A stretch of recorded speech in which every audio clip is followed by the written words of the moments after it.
Kelurahan Cipinang Cimpedak, Jakarta Timur, sejak pagi ramai didatangi warga.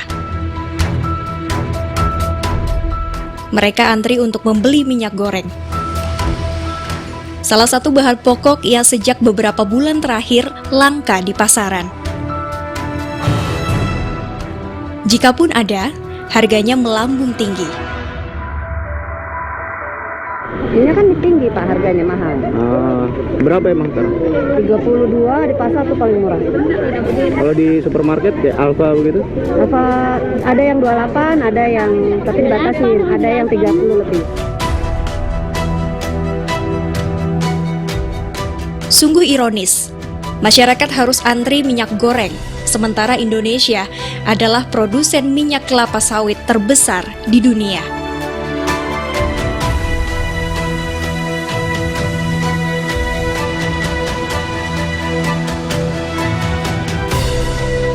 Minyak kelapa sawit adalah bahan baku minyak goreng. Badan Pusat Statistik mencatat tahun 2020, produksi minyak sawit Indonesia mencapai 51,6 juta ton. Sebagian besar, yakni 34 juta ton, diantaranya diekspor. Menjadikan Indonesia eksportir terbesar minyak sawit di dunia. Produksi minyak sawit itu berasal dari 16,3 juta hektar kebun sawit. 55% kebun sawit itu dikuasai korporasi swasta. Dan sekitar 40%-nya atau 8 juta hektar adalah kebun sawit rakyat. Jutaan hektar hutan sudah dikonversi menjadi kebun sawit. Investasi sawit menunjukkan tata kelola hutan di Indonesia masih didominasi korporasi swasta.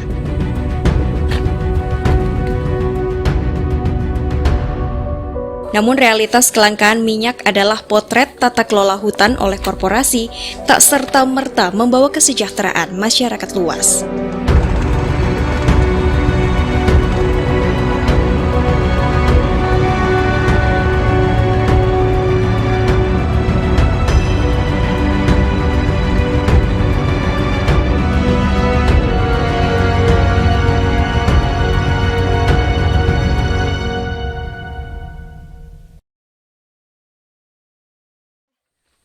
Aduh.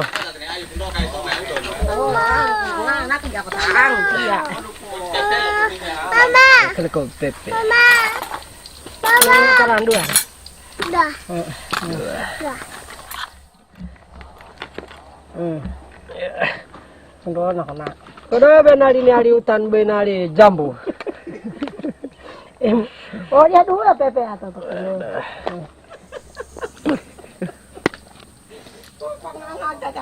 Nama saya Pak Listan, alamat Desa Tongon, Kecamatan Mumunu. Kundo.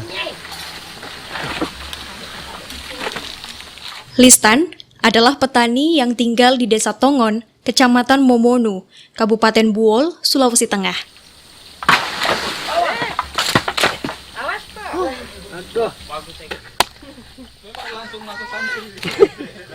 Oh, cepat ambil gelas nah. Keluarga Listan memiliki beberapa hektar lahan yang ditanami berbagai pohon. Aku ni atas ini ya. Sini. Titing. Sini kau. Ada. Oh, minum. Iya. Minum kau Namun sebagian besar lahannya kini ditanami sawit.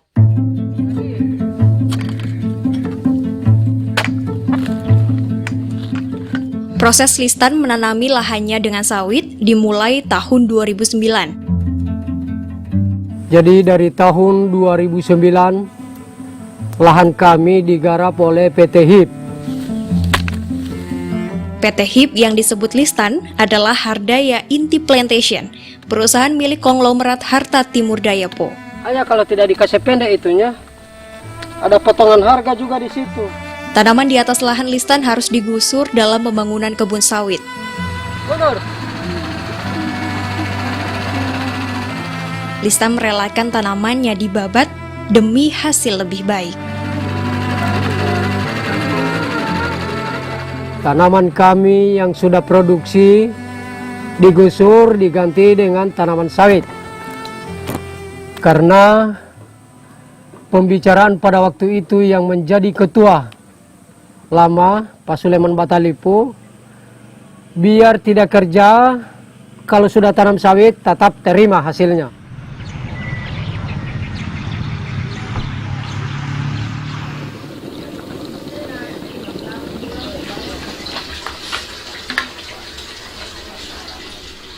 Sri Subekti tinggal di Desa Modo, Kecamatan Bukal, Kabupaten Buol, Sulawesi Tengah.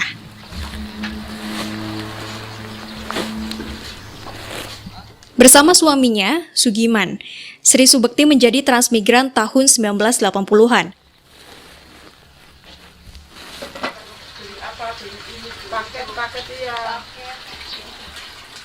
Sempat menjadi petani biasa, tahun 1995, Sri Subekti diiming-imingi menjadi petani sawit.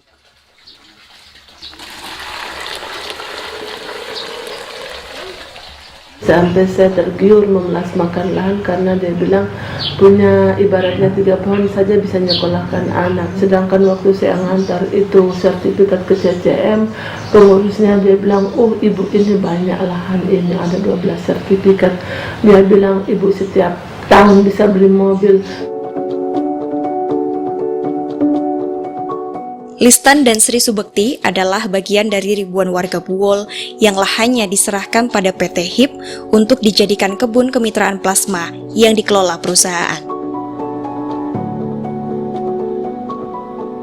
Lahan yang diubah menjadi kebun sawit mencapai puluhan ribu hektar.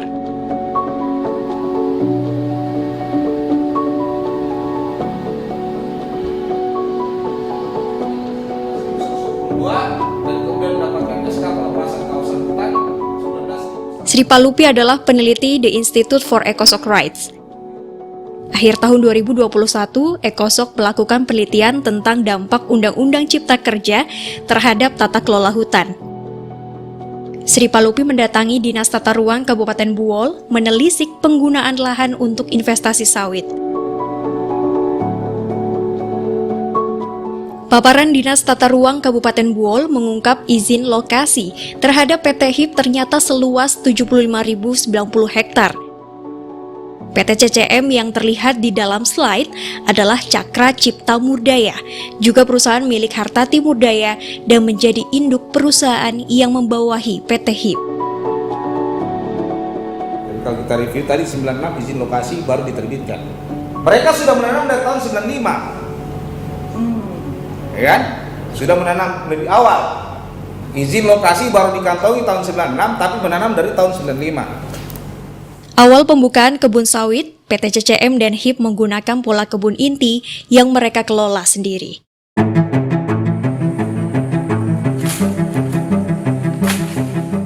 Tahun 2000-an, kedua perusahaan membuka kebun sawit dengan pola plasma.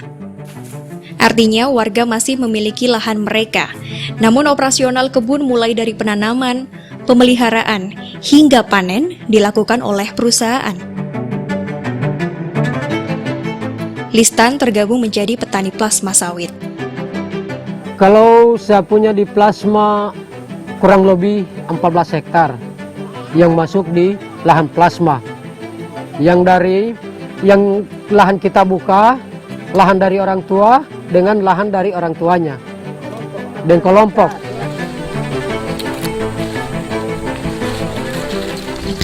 Listan menggantungkan harapan pada kebun plasma sawitnya. Namun harapan itu menjadi harapan kosong. Mulai dari 2009 penggarapan tahan sampai 2016 mulai produksi sampai hari ini tidak pernah masyarakat tani plasma awal baru menikmati hasil.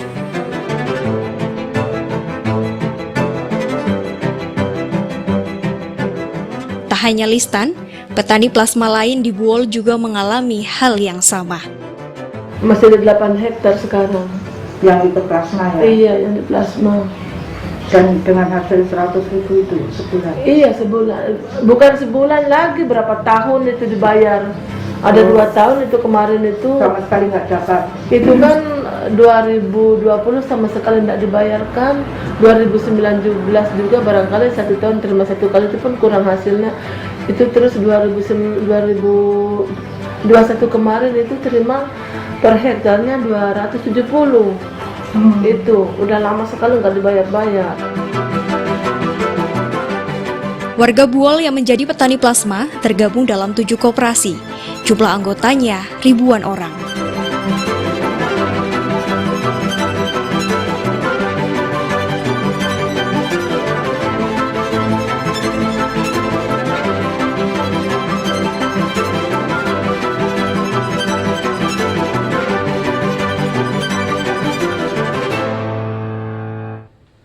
Semakin di sini aturannya, itu porsi pembagian hasil untuk petani semakin mengecil. Dulu waktu versus Polemik investasi sawit di Buol dibahas dalam diskusi publik bertema kebun sawit plasma, fakta, masalah, dan solusinya akhir tahun 2021 di Buol.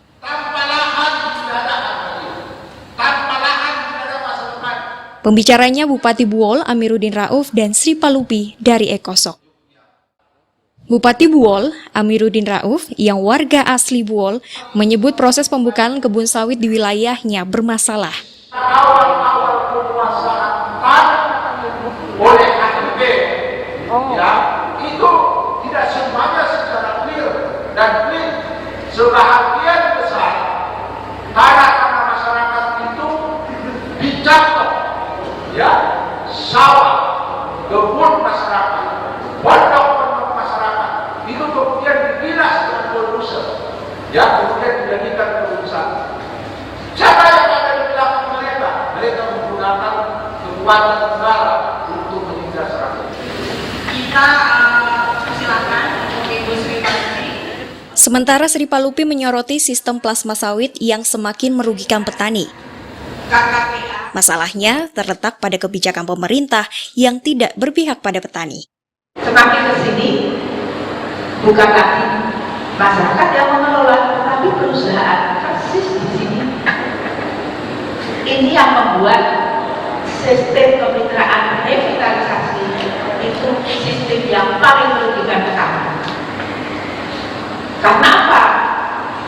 Pengelolaan oleh perusahaan tidak disertai dengan keharusan untuk transparansi. Kisruh petani sawit dengan korporasi sawit belakangan kian memuncak. Bupati Amiruddin Rauf bahkan menyebut berpotensi memicu sengketa agraria. Jadi di sini negara sudah mengambil posisi bukan sebagai pembela, tetapi menjadi pemberantas, menjadi katalisator untuk terjadinya perampasan terhadap hak rakyat. Oleh karena itu kalau hari ini di mana-mana terjadi sengketa agraria adalah sesuatu yang memang harus kita terima, ya, di mana rakyat tidak menuntut hak-hak. Sinyalemen Amiruddin Rauf ini terbukti. September 2021, kebun sawit di Desa Tongon memanas.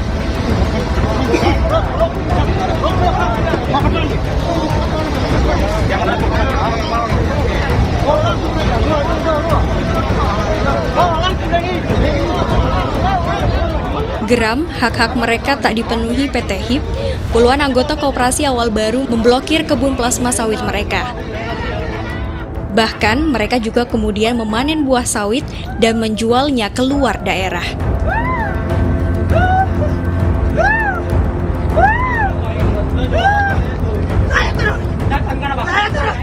Tindakan ini dituding pencurian buah sawit. PT HIP mendatangkan polisi dari Polda Sulteng yang kemudian melakukan penangkapan terhadap petani sawit.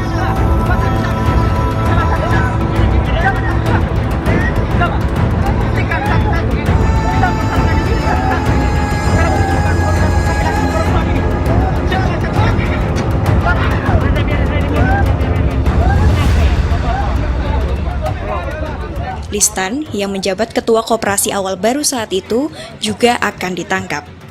Namun saat insiden dia tak ada di lokasi. Kalau menurut pihak perusahaan bahwa ada MOU kemitraan koperasi dengan PT HIP. Dan terbukti juga kemarin itu di tanggal berapa itu, bulan 7 kalau tidak salah, hasil klarifikasi data bahwa kita sudah dilapor mencuri buah, terjadilah klarifikasi data, penyidik Polda memeriksa kami bahwa MOU itu dipertanyakan kepada kami jawab selama koperasi ini didirikan sampai produksi tidak pernah ini terungkap pada anggota. Saat diwawancara ini, Listan berstatus buronan polisi.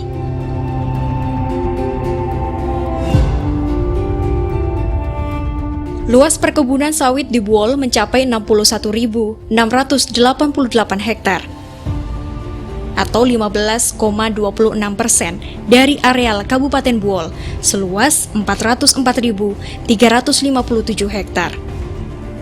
Sebagian besar diantaranya yakni 39.247 hektar kebun sawit itu milik swasta. Sisanya dimiliki masyarakat.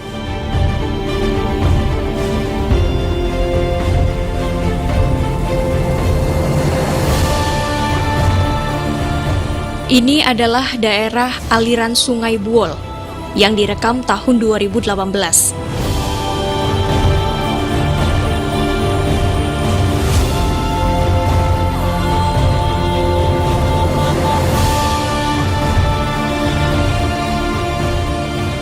Degradasi lingkungan ini membuat wilayah Buol rawan bencana.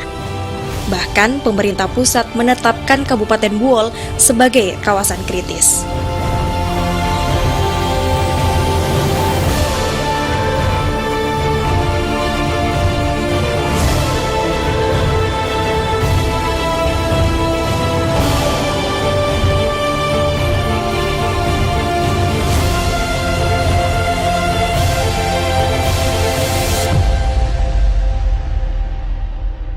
Apa yang menjadi penyebab kenapa asbabul nusulnya, kenapa kemudian kawasan strategis nasional menyatakan bahwa Kabupaten Buol sebagai kawasan strategis kritis?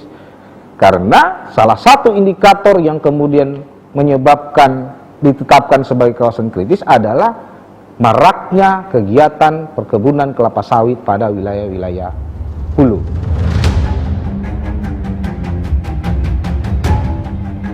Akibatnya, bencana banjir kerap terjadi.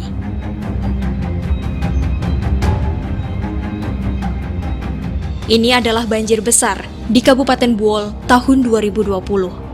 Saat itu puluhan desa terendam air. Banyak diantaranya adalah desa-desa di kawasan perkebunan sawit. 3 tahun terakhir, setidaknya terjadi 57 bencana banjir di Buol. Bupati Buol, Amiruddin Rauf, sadar perkebunan sawit sudah memicu masalah lingkungan, ekonomi, sosial, bahkan hak asasi manusia di Buol. Saya pernah mempresentasikan ini di depan Pak Menteri Menko, Pak Ketua Bappenas, Pak Darmin Nasution, tentang bagaimana praktek kotor yang dilakukan oleh perusahaan sawit setidak-tidaknya di tempat saya. Waktu itu Pak Darmin didampingi oleh staf khususnya namanya Lee Chen Wei. Ya, tetapi bahasanya Pak Darmin ketika itu bahwa Anda tahu kontribusi terbesar komoditas pertanian perkebunan itu adalah sawit. Jadi kalau Anda kemudian melawan perkebunan sawit sama dengan Anda melawan devisa yang masuk ke tempat kita. Saya bilang saya tidak lawan, tapi praktek kotornya yang harus diperbaiki. Amiruddin Rauf memang tak kuasa menolak perluasan perkebunan sawit yang dipaksakan pemerintah pusat. Namun dia punya cara untuk melindungi masyarakat dan lingkungan Buol dari dampak lebih buruk investasi sawit. Investasi perkebunan saya tidak lagi perkenankan masuk. Setidak-tidaknya di zaman saya, kalau ingin menguasai lahan masyarakat yang luas, ya surat apapun yang dari saya pasti dia akan keluar. Baik ketika undang-undangnya masih memberikan ruang kepada saya menetapkan IUP, izin usaha perkebunan, ya, sebelum tahun 2014 itu izin usaha perkebunan ditetapkan saja oleh Bupati. Sampai kita hanya diharapkan hanya berupa rekomendasi saja. itu pun saya tidak pernah keluarkan. Tidak pernah. Tapi kalau untuk advokasi itu enggak pernah. Ya maksud sampai penyelesaian pengaduan gugatan hukum itu. Gugatan hukum. Meski Bupati Amiruddin Rauf sudah menutup pintu investasi baru, namun pemerintah pusat justru memberi izin perluasan kebun sawit di Buol. Izin itu dikeluarkan Menteri Lingkungan Hidup dan Kehutanan November 2018, seluas 9.964 hektar kepada PT HIP. Anehnya, izin itu keluar saat Presiden menerapkan moratorium sawit. Ini kian memperkuat dominasi swasta dalam tata kelola hutan. Ya kalau dari pernyataan pemerintah daerah kan, pemerintah daerah sendiri dalam hal ini Bupati kan sudah mengatakan bahwa keberadaan perusahaan sawit di Buol itu tidak berdampak terhadap kesejahteraan masyarakat gitu, termasuk juga kepada pemerintah sendiri itu perannya itu tidak signifikan.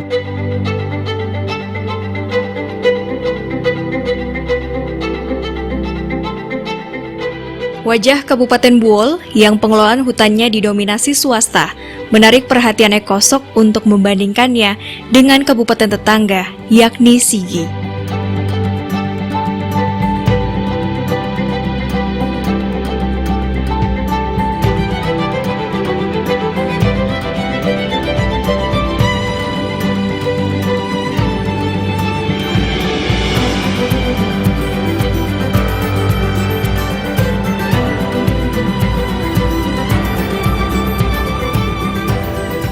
Pameran produk-produk komunitas di Kabupaten Sigi digelar akhir tahun 2021.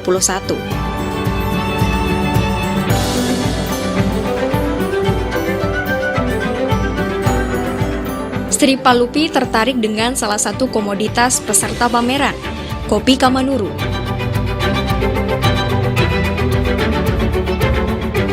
Kopi ini hasil budaya Desa Dombu. Kalah terkenal dibanding kopi Toraja, kopi Kamanuru ternyata sudah menembus pasar ekspor ke Jepang dan Dubai.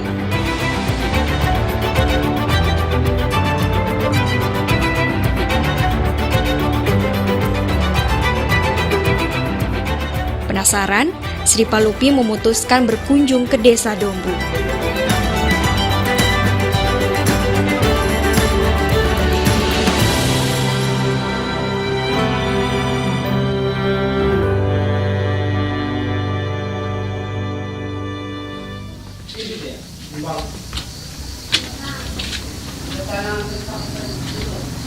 Pasti sama-sama ke kebun, sama-sama pergi di sekolah. Bagaimana dari? Di sekolah pasti kebun. Betul.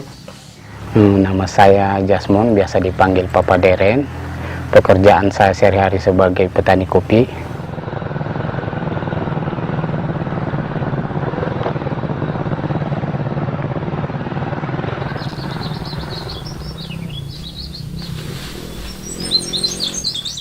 Kebun kopi Jasmon terletak di perbukitan Desa Dombu. Terletak di ketinggian lebih dari 1.300 meter di atas permukaan laut, Desa Dombu sangat cocok untuk tanaman kopi. Bahkan sejak dulu, sudah ada pohon kopi jenis Robusta di Dombu. Namun warga Dombu tidak menganggap budidaya kopi menguntungkan. Karena proses kopi itu sangat sulit. Kenapa? Dulu itu masih kita pakai manual, pakai kayu ditumbuh-tumbuh. Makanya kita beralih ke kakao atau coklat.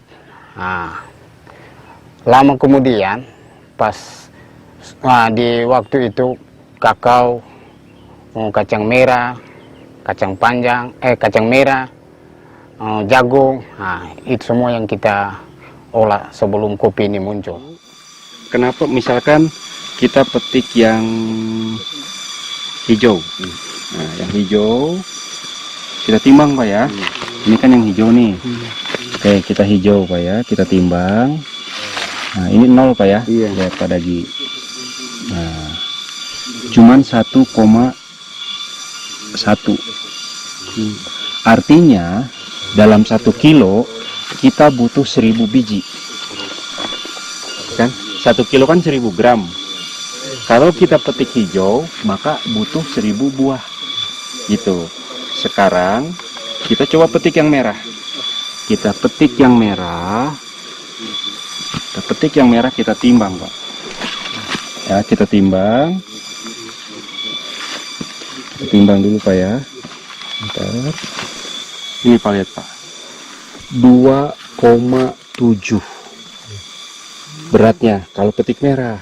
Pandangan warga Dombu berubah setelah kedatangan Ade Holik Mutakin yang akrab dipanggil Mang Ade ke desa mereka.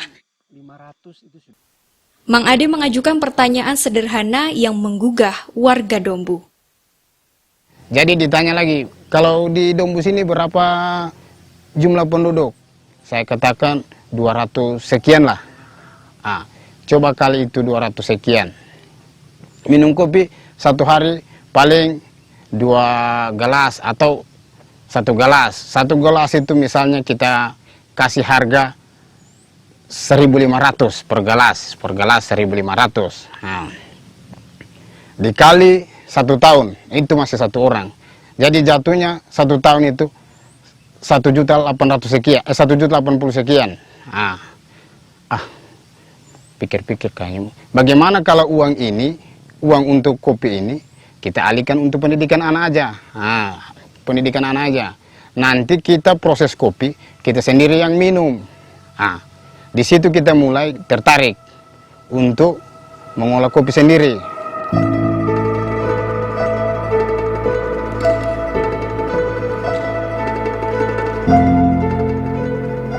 Warga Dombu pun mulai belajar budidaya kopi lebih serius. Kopi Robusta mereka diganti dengan jenis Arabica.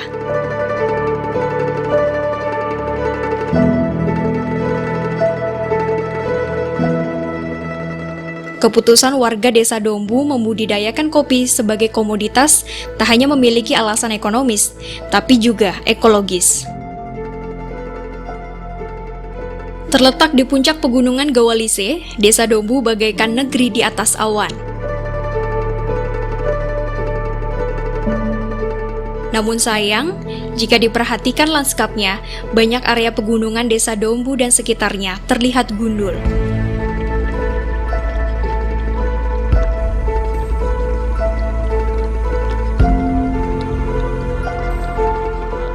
Menurut warga, dahulu kawasan Dombu adalah hutan lebat. Namun meningkatnya jumlah penduduk dan kebutuhan lahan pertanian membuat hutan ditebang dan kini hilang. Dulu memang Dombu ini hutannya memang hutan masih alam, tidak seperti terlihat ini. Kan dulu penghuninya sini belum berkembang begini.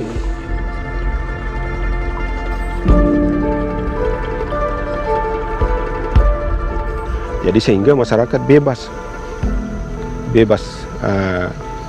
membabat hutan itu. Dibabat bukan dibabat begitu saja, tapi dibabat itu mereka jadikan perkebunan, tanam jagung, tanam ubi-ubian, seperti itu. Penebangan hutan itu sangat masif, akibatnya hutan habis. Hanya tersisa hutan adat. Hutan adat desa Dombu ini luasnya 2 hektar.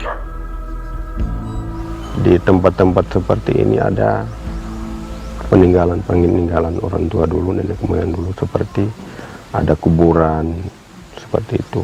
Kemudian ada lagi peninggalan orang tua dulu di situ.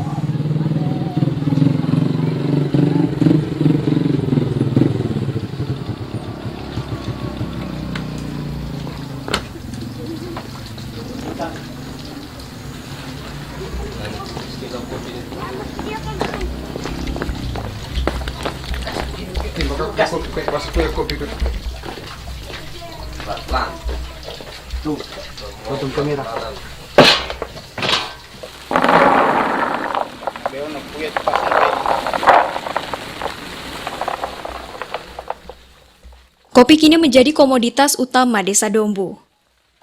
Warga sudah menguasai teknik pengolahan kopi. Mulai dari pemetikan dan pengolahan biji kopi.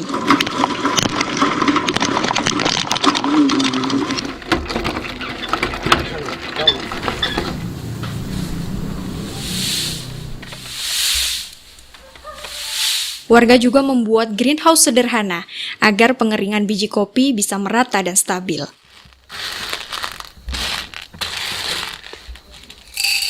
Warga kemudian mendirikan koperasi Ongu Nipamaya, artinya biji yang terhampar.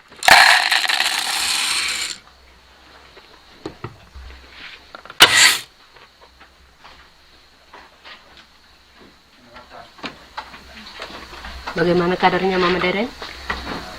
Baik, 12,7%. Bagi warga Dombu, kopi tak hanya bermakna kebangkitan ekonomi masyarakat, tapi juga pemulihan lingkungan. Untuk kopi ini juga mesti ada penaung atau pelindung. Kalau tidak ada penaung, beda juga kopi tidak ada penaung atau pelindungnya. Sehingga kita menanam pohon-pohon. Dulu pohon mungkin sudah ada yang ditebang-tebang semua. Sekarang kita hijaukan kembali lagi pohon-pohon dengan melalui kopi ini. Kita tanam kopi, baru kita tanam lagi penaungnya. Kita menghijaukan kembali. Sehingga 5 tahun atau 10 tahun ke depannya dapat hijau semua sudah di desa maupun di desa-desa lain. Secara umumnya ke Kecamatan Marwala Barat ini.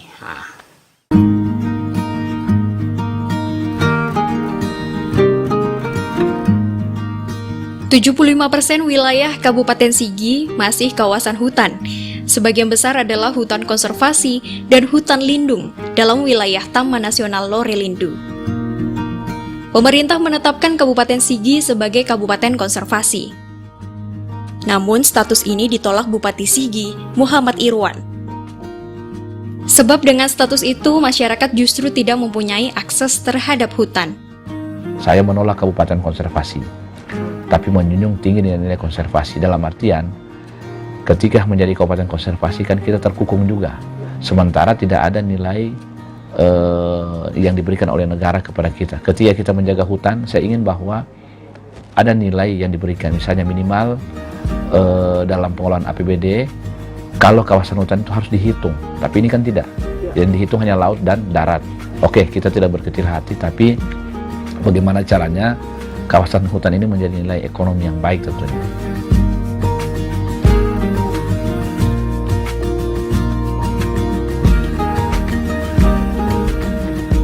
Desa Dombu bisa menjadi contoh.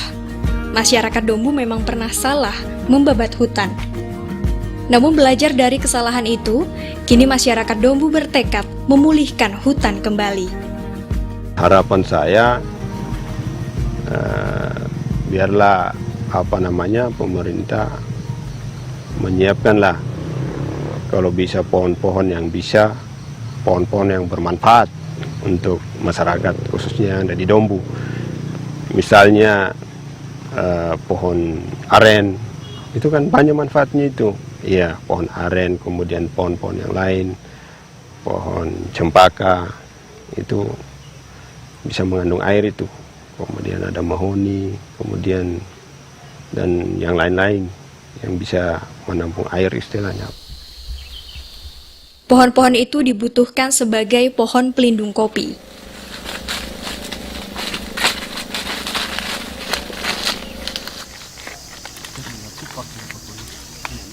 Bibit kopi sudah disiapkan masyarakat Dombu.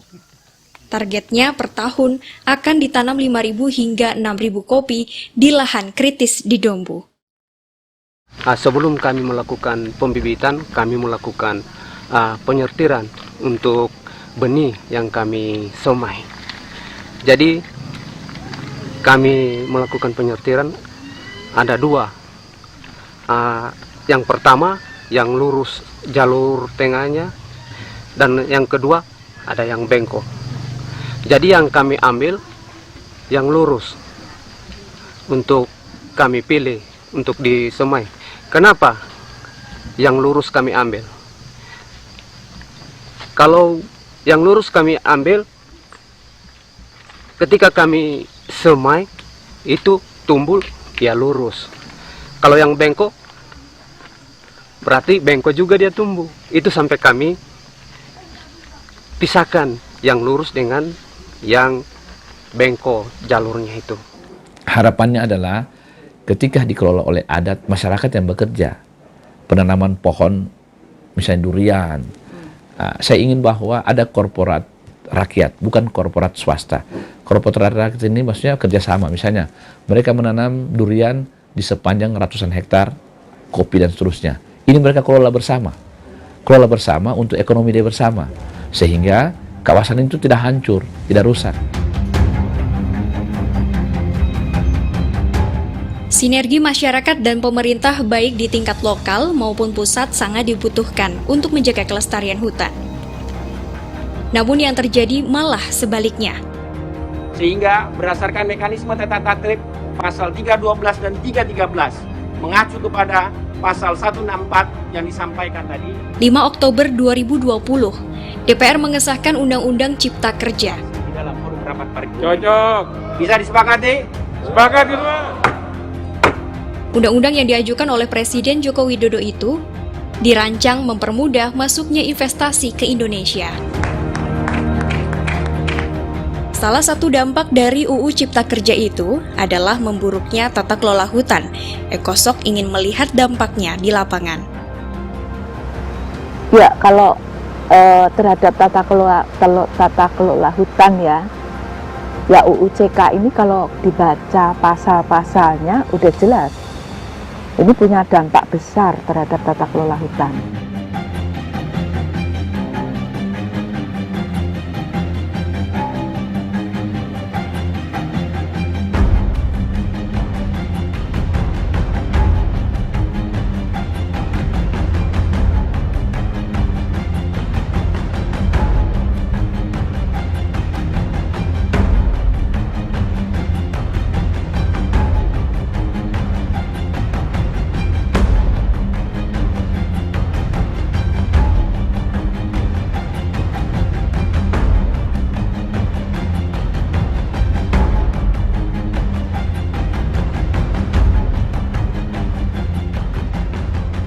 Kekhawatiran Ekosok itu terbukti. Setahun Undang-Undang Cipta Kerja berlaku, penjarahan hutan semakin marak. Dia yang paling sering artinya lihat-lihat mobil-mobil bantalan. Jadi kapan terakhir ada mobil bantalan ambil? Kemarin ada bunyi truk bantalan lewat karena kemarin jalannya agak kering, tidak ada hujan. Jadi kemarin ya. Repotnya, di saat illegal logging kembali marak, UU Cipta Kerja mencabut kewenangan pemangku hutan di daerah.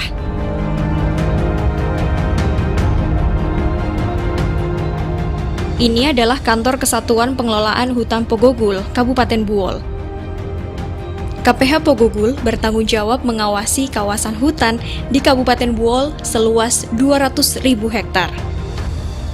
Jadi dengan terbitnya Undang-Undang Cipta Kerja itu, bahwa untuk kewenangan KPH itu hampir seluruhnya sudah ditarik, bahkan seluruhnya. Karena tidak ada lagi kewenangan KPH. Jadi KPH itu sekarang itu ke provinsi pun tidak akan dapat dana. Karena berdasarkan RPJM Kementerian dan RPJP provinsi itu tidak ada cantolannya lagi untuk mendapatkan dana. Maka oleh karena itu KPH sekarang itu tinggal mengawasi dan melaporkan terkait dengan kegiatan-kegiatan yang ada di dalam kawasan hutan. Bagi Sigi, yang 2/3 wilayahnya adalah hutan, UCK ini bisa menjadi mimpi buruk. Jadi bukan berarti saya menolak, tidak. Tapi minimal Undang-Undang Cipta Kerja bisa disesuaikan dengan lingkungan yang ada. Ya, saya tidak tahu bagaimana tata kelola hutan kawasan kita di, ya khususnya juga Kabupaten Sigi yang belum ada, tapi kalau itu betul-betul menerobos ke dalam, wah ini juga akan berbahaya, Bu. Jadi minimal, ya saya tidak bilang juga, ya harus disesuaikan dengan adat, budaya, kearifan lokal, dan situasi kondisi lingkungan masyarakat yang ada. Sehingga di setiap tempat ini kan berbeda budayanya. Kalau di kita tetap menjunjung tinggi nilai adat. Saya pikir itu. Salah satu desa di Sigi yang menjunjung tinggi adat itu adalah Desa Toro. Bahkan pemerintah Kabupaten Sigi sudah mengeluarkan perda pengakuan hutan adatnya. Namun sayang, pengakuan itu dianulir pemerintah pusat.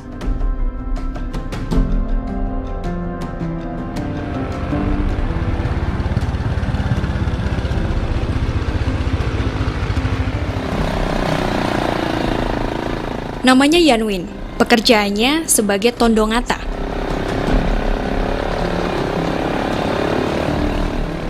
Sebagai tondongata, Yanwin bertugas menjaga hutan toro. Sudah 20 tahun, Yanwin menjadi tondongata. Yanwin hafal betul kawasan hutan toro. Ini tondongata, ini maksudnya ini pal ini tidak bisa dirusak. Maksudnya tetap dia di sini. Tapi menurut tondongata, biar kami geser ke sana karena ini tidak akan merusak juga ini. Ini macam oma ini. Karena kami tahu juga jangan sampai di miringan. Karena ini belum ada miringan sekali ini. Belum. Berarti masih bisa kami berkebun di sini. Biar ini tidak bisa dirusak. Biar saja di sini. Oma yang dimaksud Yanwin adalah satu kawasan yang bisa diolah warga. Namun karena ada patok, warga tak berani mengolah kawasan ini. Yang dari depannya kita yang masih dekat ini kebun, ya. Kebun, habis itu oma. Yang jauh sedikit sana itu wana. Yang ini, yang muncul ini, yang agak biru-biru sana Wanang Kiki sudah.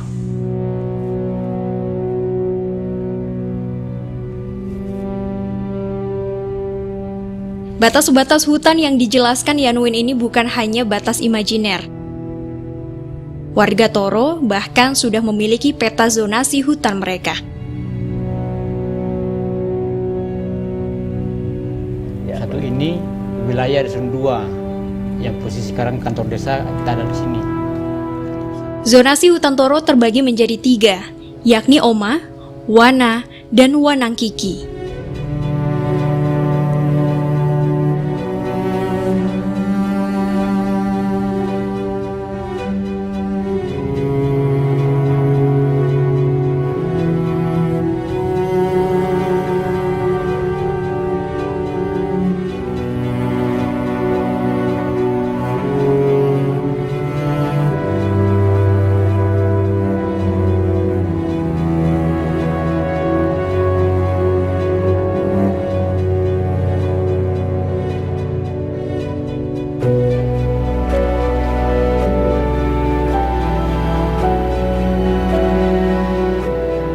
Bagi masyarakat adat Toro, hutan adalah bagian dari kosmologi kehidupan mereka. Mereka tunduk pada hukum adat yang mengatur hubungan antar warga dan dengan lingkungannya. Dan untuk itu, manusia yang ditempatkan dalam ekologi tadi mempunyai tempat yang istimewa sebenarnya. Dan untuk itu pula, ketika dia berhubungan dengan alam, kami mempunyai satu sistem untuk mengelola ekologi dan termasuk sumber daya alam yang ada di dalam, supaya ada keteraturan. Itu dalam pandangan secara idealisnya seluruh instrumen adat yang ada. Sayang, kearifan lokal tersebut kurang dimengerti pemerintah. Beberapa tahun lalu masyarakat adat Toro mengajukan area 9.750 hektar sebagai kawasan hutan adat mereka. Namun pemerintah pusat hanya menyetujui 1.600 hektar. Warga Toro menolak. Kenapa kami menolak yang 1.000 hektar tersebut? Karena menurut kami ini tidak tepat. Sebab sudah ada kebun di dalam, ada sawah, ada perumahan. Berarti kalau kami menerima itu, rumah, kebun, dan sawah masyarakat itu harus kami jadikan hutan kembali. Karena salah satu poin kesepakatan untuk menjadi hutan adat itu tidak merubah fungsi hutan, kan? Jangan bukan memai buka mati ame hintu bol tapahiloi laku darah huta. Ya, tradisi dan kearifan lokal masyarakat Toro diwarisi dari nenek moyang mereka. dan akan diwariskan kepada generasi selanjutnya. Coba dibacakan dengan suara yang nyaring. 3 pilar kehidupan. 1. Hubungan manusia dengan manusia. 2. Hubungan manusia dengan alam. 3. Hubungan manusia dengan pencipta. Sekolah adat ini adalah cara masyarakat adat Toro menanamkan nilai dan norma mereka kepada anak-anak mereka. Pengajarnya adalah para tetua adat Toro yang tergabung dalam lembaga adat Ngata Toro. Bona adat mumai maronto loko Toro, loko adat loko Ngata Toro kan kami. Bona mumai maronto loko Toro bona adat. Artinya? Artinya supaya tidak hilang, supaya tidak punah adat kami. Tujuh rara kami Hikola Adai melahirkan pemimpin Toro ke depannya yang betul-betul bisa memperlengku adat. Salah satu targetnya itu bagaimana mentransformasi pengetahuan tentang kearifan, tentang adat kepada generasi kami. Kalau kami berjuang untuk melindungi, menjaga kearifan kami tidak akan selesai di kami. Kami mempersiapkan generasi supaya memimpin Toro ke depannya juga bisa menjaga itu.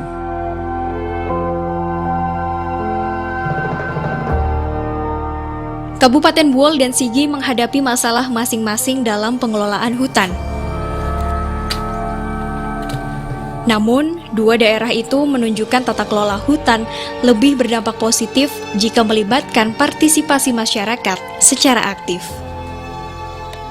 Sayangnya, partisipasi masyarakat justru dilemahkan oleh UU Cipta Kerja. Sesuai dengan fakta temuan ya, rekomendasinya tidak ada lain selain kalau mau mempertahankan hutan itu harus membenahi betul-betul ya sistem tata kelola hutan ini dari segala aspek, termasuk aspek partisipasi masyarakat. Itu banyak aspek, misalnya dari perencanaan, yaitu melibatkan semua pihak yang terlibat di dalam tata kelola hutan.